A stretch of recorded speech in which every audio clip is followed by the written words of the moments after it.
So I took the SAT exam twice for free, and here's how.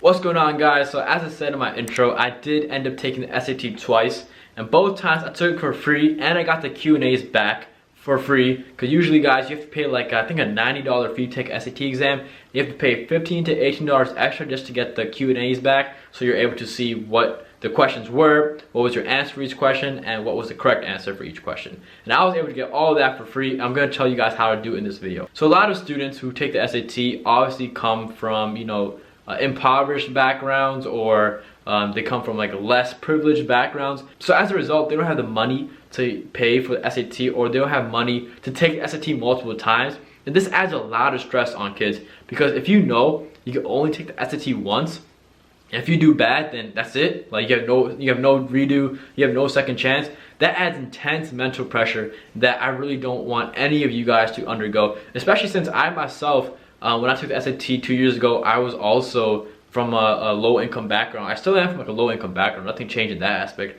I'm able to make my own income now, so I guess I upped my income level, so I'm up my class. I don't know, but back then, I didn't really have any sources of revenue, none of that stuff. I couldn't really pay for it. My family could pay for it. It's not like, we were like dead broke or anything. But they'd rather not. But, at the end of the day, if they have to, then they would pay for it. No big deal. But I know some of my friends, like, they come from like really, really like poorer backgrounds, and they can't afford the SAT. They couldn't afford it, actually. And luckily, our school, and this is how I took my second exam for free. Our school gave us a free SAT, no charge. All students were actually required to take the SAT. So no matter what, like even though it was free, and even if you didn't want to take it and you were willing to pay, no one cared. Like you had to take the SAT. You had to sit down on that day, come to school and take that SAT no matter what. So that's why I took my second SAT exam for free, guys. My school gave it, right? There was no workaround. I didn't have to go to any test center on a Saturday. My school just gave it and I took it there and then, and it was all good. But I know for a lot of students, your schools may probably not offer the SAT, so you actually do have to schedule on your own and go to one of those Saturday test centers. And I had to do that too for my SATs, and I was able to get that SAT for free, and I'm gonna tell you how now. So my April SAT, which I got a 1490 on, I took at my school for free, like I said prior.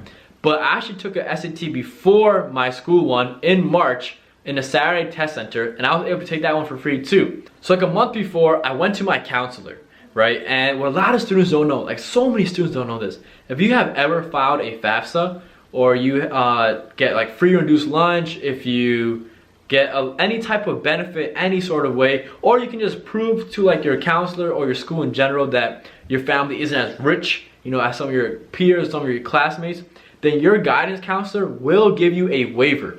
And this waiver allows you to take any exam, the SAT or AP exams, for 100% free, zero cost, okay? And a lot of students don't take advantage of this. And what especially, makes me like kind of like sad and annoyed is the fact that students who are, from impoverished backgrounds, they don't even know that they can do this. So they hurt themselves by not taking the SAT twice, because they think like, oh, I paid $90 for one exam, it was a huge hit in the wallet, I cannot afford to take another exam. But what they don't realize is they're actually hurting themselves. If they get the waiver, they can take that second SAT exam for free. Now I want you guys to imagine this. Pretend you got 1,000 on your first SAT and you have to get like a 1,400. And you're a student from a low income background, and you're like, I can't spend another $90 to take this test, right? To take another SAT exam. So I'm gonna just have to take the 1,000 and apply to Harvard.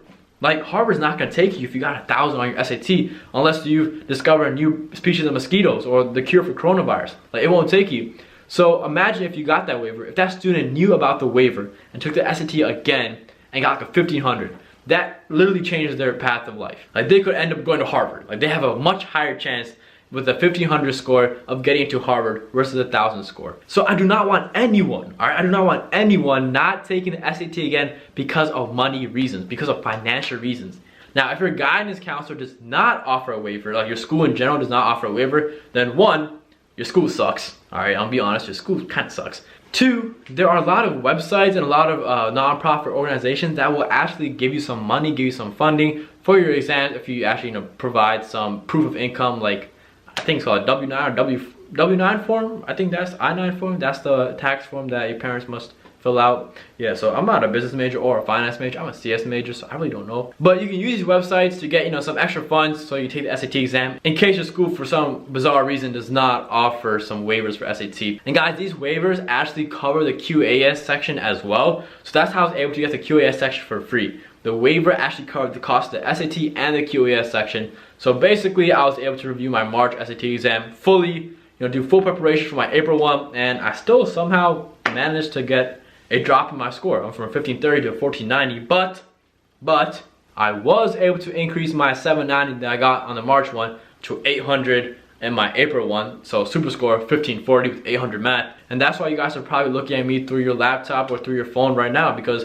I was able to get that score, you know, show you guys how I got that score, and as a result, build my YouTube channel off of it. Now I'm trying to branch out more videos, and you guys will see some productivity videos, some like study with me videos, all that stuff. So subscribe right now. All right, I want you guys to hit that like button and subscribe and join the journey. Thank you guys for watching. Peace out, dude. Peace out, dude. Peace. If you guys made it to the end of this video, shout out to you guys. You guys are real ones.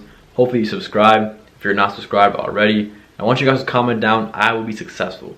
All right, because if you put that in the universe will help you out. So I'll say right now, I will be successful, and I want you guys to say it too, and comment down in the comment section that, so the universe will help you out.